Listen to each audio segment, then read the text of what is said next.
What does joining the Big 12 mean for Utah football? And we're talking the latest on Cam Rising's recovery, all that and more on today's Locked On Utes. You are Locked On Utes, your daily podcast on the Utah Utes, part of the Locked On Podcast Network. Your team every day.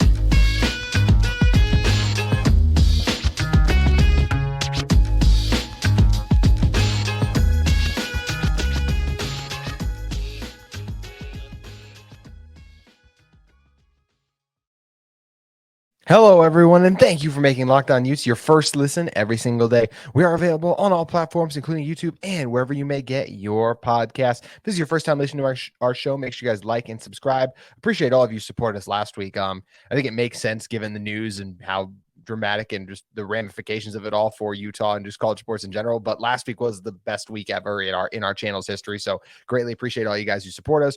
Our subscriber count jumped by over 200. So can't thank you guys enough for that. And hope some of you new Big 12 fans are here to stay, and we can continue to talk about not just what this means for Utah, but just in general, what should be a fascinating season for Utah in 2023. And we're going to talk about things that relate to the Utah football season in a little bit. But first, I want to tell you about the sponsor of this episode in LinkedIn Jobs, because these days, every new potential hire can feel like a high stakes wager for your small business. That's why LinkedIn Jobs helps you find the right candidates and people for your team faster and for free. Post your job for free at linkedin.com/lockedoncollege. Terms and conditions do apply. And we'll hear from our friends at LinkedIn a little bit more later in the episode as well. But to get things kicked off, before we dive into some fall camp comments from the players, I want to discuss what it does mean just for Utah joining the Big 12. I think last week we were just talking about the shock of it all. And I know I thanked everyone for just making last week our best view. The episode I published on Saturday is by far the most viewed video I've ever had in this channel's history. So can't thank you guys enough for supporting that as well. And I thought we should talk even more, of course, what it means that Utah is a member of the Big 12, since it's the biggest news, obviously, of the week of college football, just in general, that the Big 12 was able to add these schools. Now that the Pac-12 is, unfortunately, it feels like a sinking ship, which is just, once again, that's the main reason I didn't want to leave the Pac-12 at the time, was I just knew that's what it would do to the conference if Utah and all these other schools had left. That's the part I don't like. But I am excited to be a member of the Big 12 in terms of what it will bring for many reasons. And let's just talk about what changes for Utah, and especially what excites me about joining the Big 12. And the first thing, and I've been said this for ever since the possibility of joining the Big 12 has been brought up for the last year now, is the chance to play BYU. I mean, to renew that rivalry.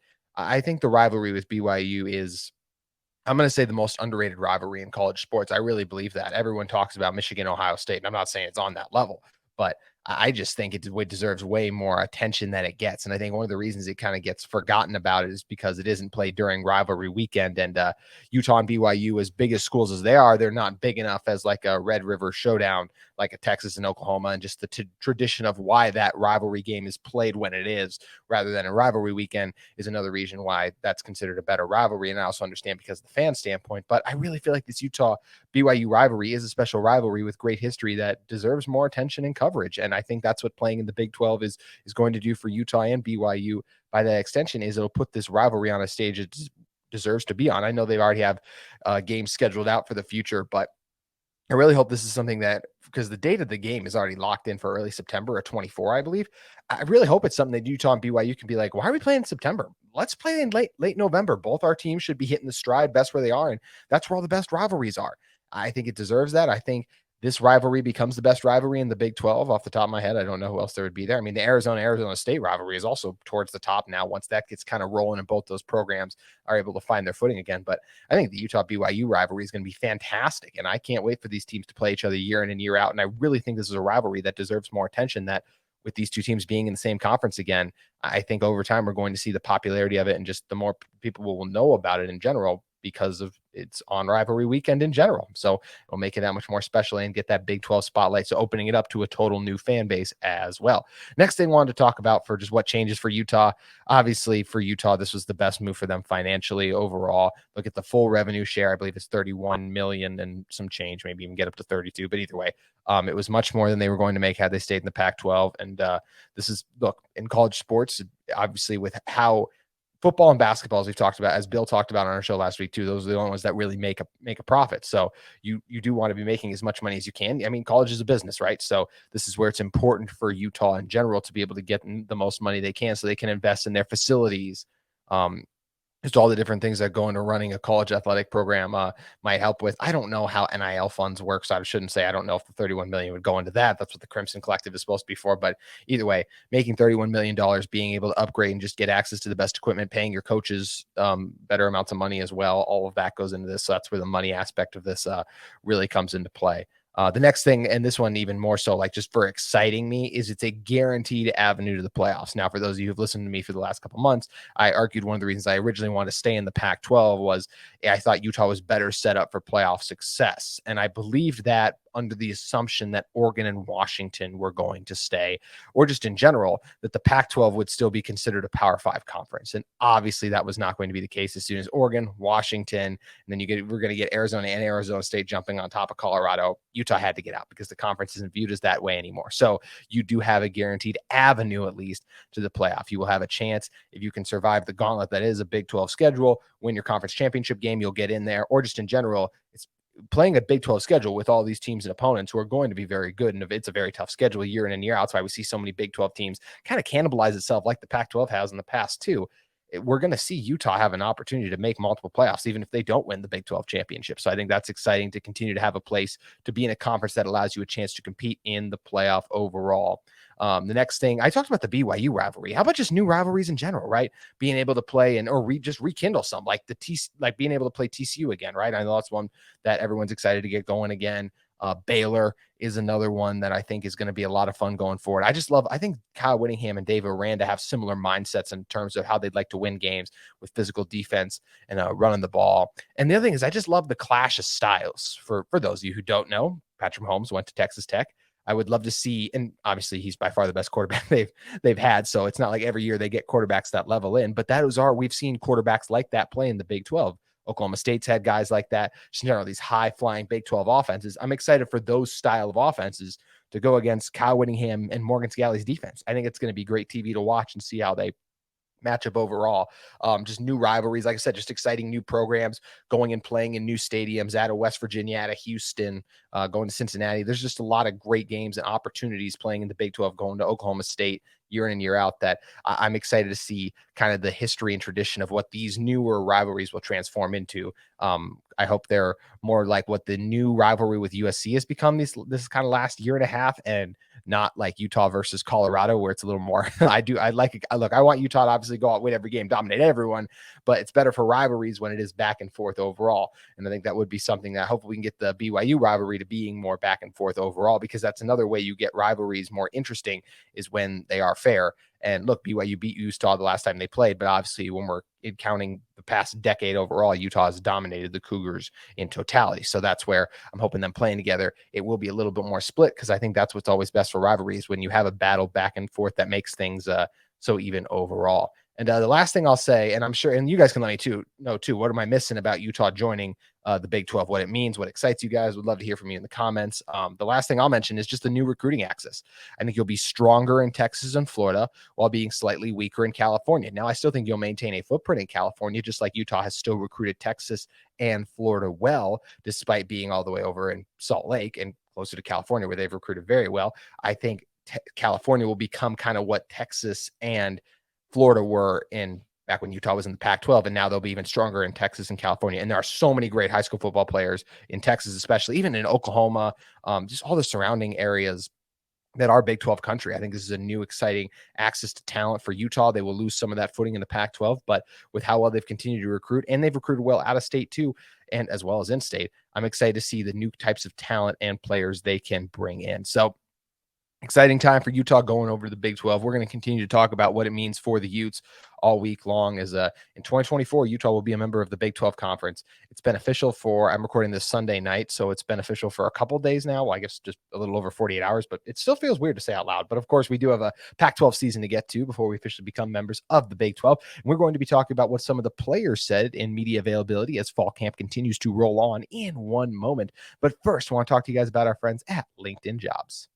These days, every new potential hire can feel like a high-stakes wager for your small business. You want to be 100% certain that you have access to the best qualified candidates available. That's why you have to check out LinkedIn Jobs. LinkedIn Jobs helps you find the right people for your team faster and for free. It's super easy to set up a free job post at LinkedIn, and there are tons of great candidates out there ready to get to work for your guys' business. So make sure you guys go over and add your job to the purple hashtag hiring frame to your LinkedIn profile to spread the word that you're hiring. Simple tools like screening questions make it easy to focus on candidates with just the right skills and experience so you can quickly prioritize who you'd like to interview and hire. It's one of the many reasons that small businesses rate LinkedIn Jobs #1 in delivering quality hires versus leading competitors. LinkedIn Jobs helps you find the qualified candidates you want to talk to faster. Post your job for free at linkedin.com/lockedoncollege. That's linkedin.com/lockedoncollege. And Locked On College is all caps, no spaces. So once again, that's linkedin.com/lockedoncollege to post your job for free. Terms and conditions may apply. Alrighty, let's continue to talk about, well, we're wrapping up Big 12 talk now, obviously. And now let's move into football talk as it pertains to this coming season. And we're going to be talking about some of the players' comments that were made in last, I believe, Thursday's media availability. But of course, something pretty big happened, so we weren't able to talk about what the players said on the show, but did want to dive into those now. And the first thing, of course, the world of football in general revolves around the quarterback position. Let's start with what Cam Rising had to say. And he was asked by a friend of the show and Josh Furlong of KSL.com, who got this answer out of him, where Rising said he's been working to change his throwing motion to get more shoulder mobility and to get more velocity to make further throws. Once again, that comes to us from Josh Furlong of KSL.com. And I think that's great, just to strengthen just to try to be able to get a stronger arm, which is always, I've said, one of the little bit of the knocks I have on Cam Rising. I really like Cam. I think he's an exceptional college football quarterback. I think he's one of the 10 best in the nation, but there's a reason he's not Caleb Williams, some of the other guys, right? He's just not as talented of a thrower. He doesn't have that strong of an arm. I think he makes more winning plays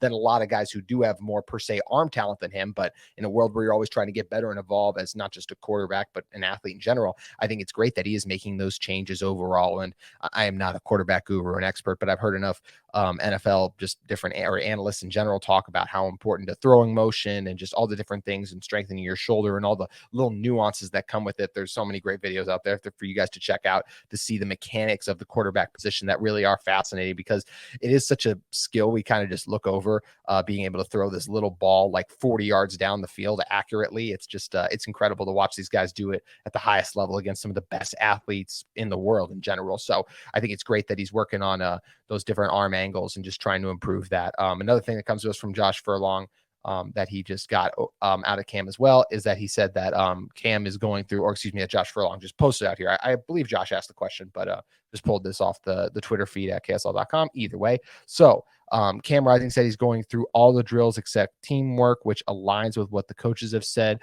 but he said he can do physically everything. He said, I'm feeling as normal as I've been in a while. So that's just a positive right there, Rising said. And we've seen the videos. Cam's out there practicing, does have his shoulder pads on, wearing the marshmallow helmet, as all the guys are, for safety reasons.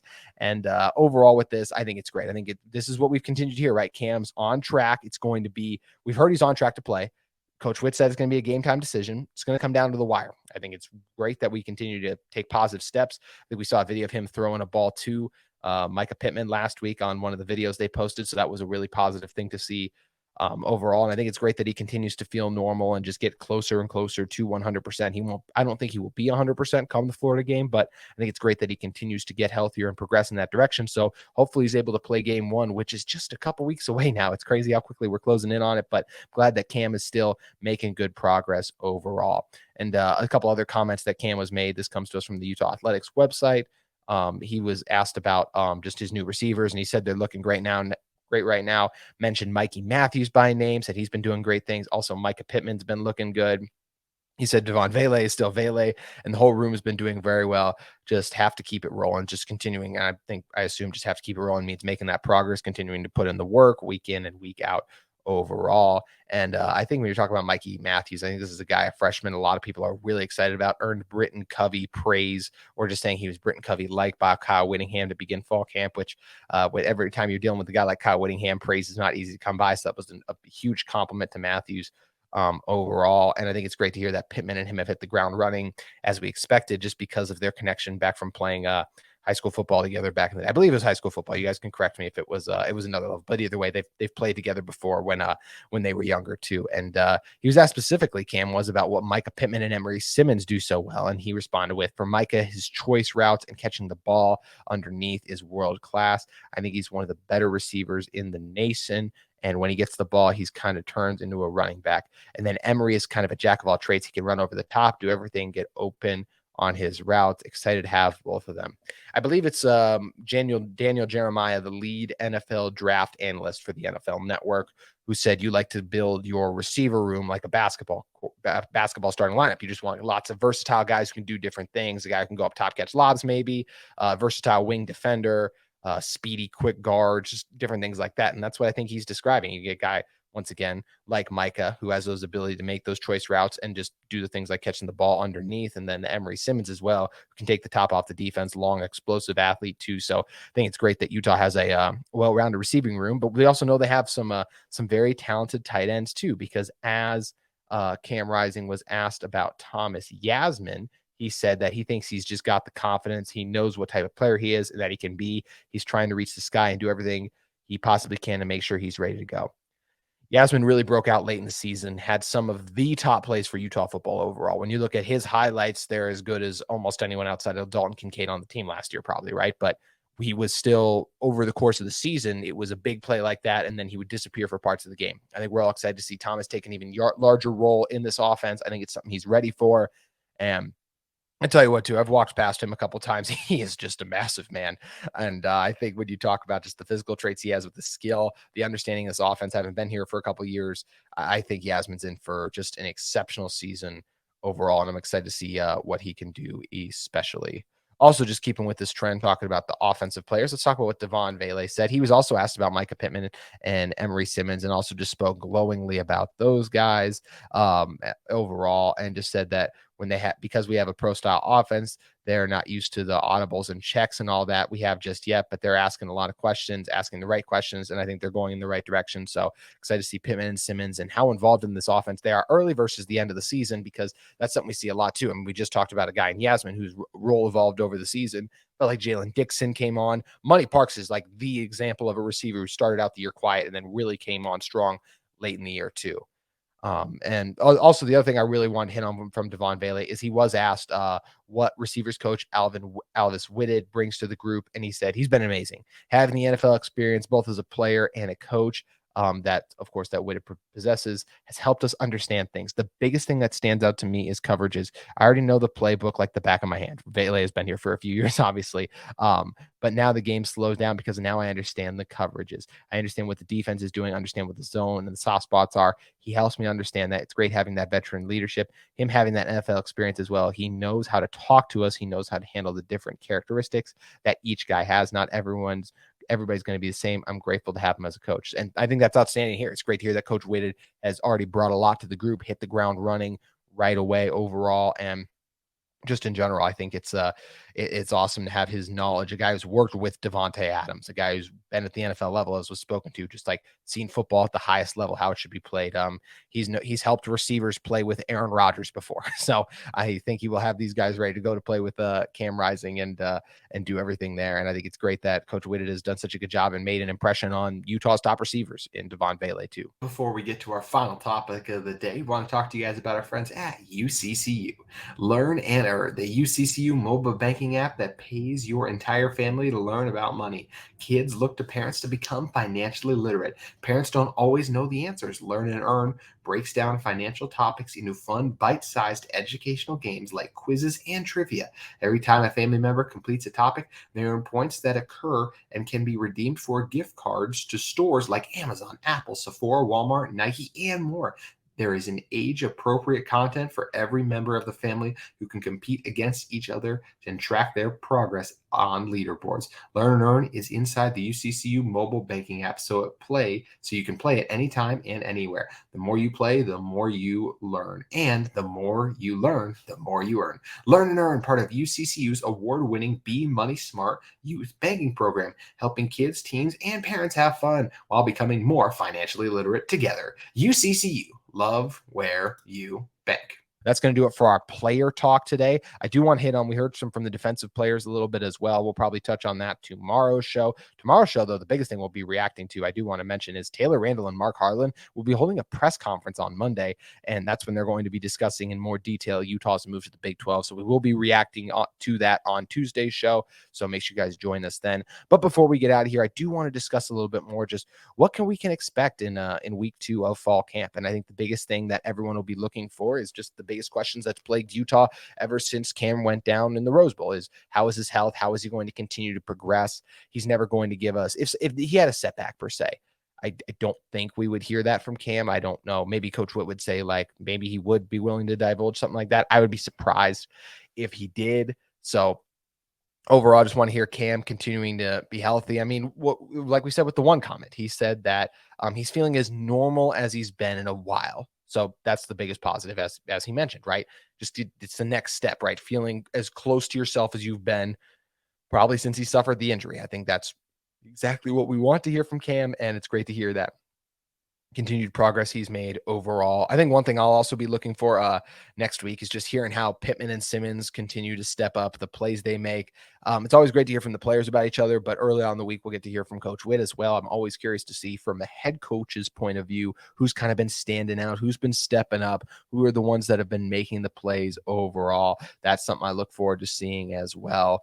And also just along that regard too, not just from seeing guys like Pittman, Simmons. I'm really interested to see which receivers are making big catches. Pittman already earned a shout out, and we saw the Twitter video too. Would love to hear more about anything along the offensive line. Not sure how much we'll get there, but any little indication I think would be interesting to see overall. Also, I don't know how much they'll he's just kind of divulged like, oh, all the running backs are looking good. Eventually, I would love to learn if there is kind of a pecking order. We all knew going into last season, right, that Tavion Thomas was the guy and that Mekhi Bernard was the second guy, then Chris Curry, then a Jalen Glover. This year, we expect Jaquindon Jackson to be the guy, but it could be one of those situations too where we still go out there and we see a guy like Mekhi Bernard start games because he's just the first back on the field, and then by the end of the game, Jaquindon's gotten more carries, which I think he either had as many or was like a couple yards shy of Mekhi Bernard in terms of rushing yards last season, despite playing a lot less games too. So I've said it multiple times. I think Jaquindon could be in it for an exceptional season. And just overall, it's great to have so much depth because you have a guy in Bernard who's also, the coaches have said, he's the best pass protector. And I still think Bernard is the best pass catcher too out of the backfield while still being a very good runner of the football in his own right too. So getting some more information there. I think one guy, unless I missed something, you guys can tell me. We've yet to hear from Nate Ritchie too. We've heard he's back on the field, but I just want to hear how he's progressing. What is his role going to look like? Are we going to see him the first game, or is it going to be one of those things where maybe this is the year where it kind of takes him to get reacclimated back in shape after taking that time on his mission? That's something I'm very curious to see and just kind of look for how it all plays out too. But there's a lot of things we'll continue to learn in fall camp. The coaches and players are always a little bit reserved in what they give us, but even what they don't say or how they answer questions, it can speak volumes sometimes just from what we know about these guys and just how in general coaches and athletes choose to answer questions in college athletics overall. So that is going to do it for this episode of Locked On Utes. But as a reminder, tomorrow we will be back with you discussing what Taylor Randall and Mark Harlan will be saying at their press conference on Monday, talking about the Utes, of course, going and over to the Big 12. I'm very interested to see the timeline of this, just the decision, how incredibly difficult it was, what it went into it. Once again, from the time that Utah announced that they were going to the Big 12, 2 weeks prior, Mark Harlan, that's 2 weeks ago on a Friday, was sitting on stage with Commissioner Kliakoff talking so strongly about the future of the Pac-12. There's been so many reports about what happened from various media members. I'm curious to hear from Mark Harlan and Taylor Randall how much of the truth they will tell us about this situation, how it played out. I think it's something that's going to be very interesting to monitor and observe overall. And it's what we're going to be reacting on tomorrow's Locked On Utes. So we'll see you guys Tuesday morning. Thank you guys again for listening. If you guys enjoyed, like and subscribe. And as always, have a great Monday and go Utes.